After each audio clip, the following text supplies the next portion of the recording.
West Virginia is set to meet new, more stringent EPA requirements for levels of ground-level ozone. The DEP's Brianna Hickman joins us now with some information that might help you breathe easier. Thanks, Greg. Ozone up in the stratosphere, say 6 to 30 miles above the surface of the Earth, is a good thing. It occurs naturally and protects the surface from excess ultraviolet radiation, but ozone down here at ground level is an entirely different thing. In 2015, the U.S. EPA revised its Ozone National Ambient Air Quality Standards, lowering the acceptable level for primary and secondary ground-level ozone from 75 parts per billion to 70. The DEP's Division of Air Quality operates an EPA-approved network of air monitoring stations around the state, and preliminary data from the latest 3-year sampling period shows all stations reporting values less than 70 parts per billion. As a pollutant, ozone isn't actually emitted into the atmosphere, it's formed.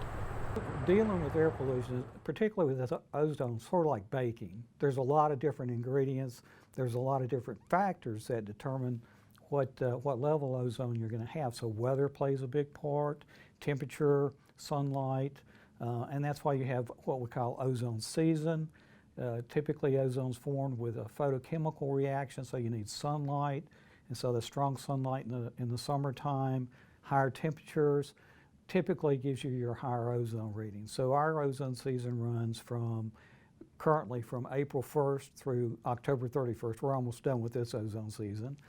And so that's when you have your most ozone formed. In addition to the weather, just like baking, you have your ingredients that make a difference as to what you have in the final result. So your ingredients for ozone are nitrogen oxides, and that's the products of combustion, and volatile organic compounds. And those are things like gasoline fumes, any of your carbon compounds that you can smell typically are volatile organic compounds. Ground-level ozone is also a key component in smog. It irritates lung tissue and even affects the immune system. It's nasty stuff.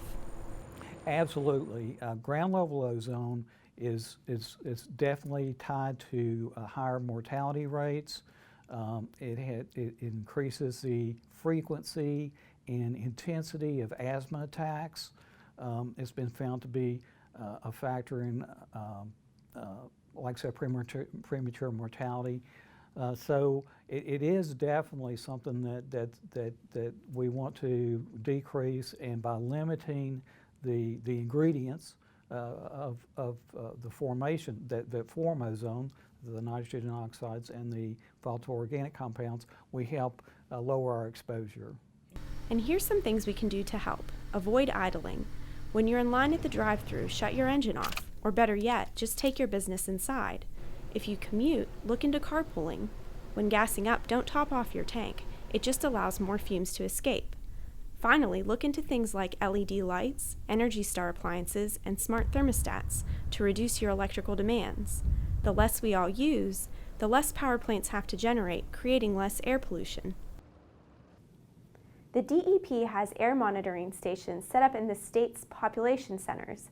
Cities like Charleston, Huntington, Parkersburg, Weirton, Wheeling, Morgantown, and Martinsburg. It also operates one in Greenbrier County to act more or less as a measure of background conditions. The highest ozone levels in the state are found in Charleston, Vienna, and Weirton, but even then, they're still below the latest EPA standards. Greg, overall, the air quality in West Virginia is getting better, and has been for the past several years. For Environment Matters, I'm Brianna Hickman. Thanks, Brianna. You can check out the Air Quality Index at several of the monitoring locations around the state by visiting our website, dep.wv.gov, and clicking on Air Quality Index under the Air tab.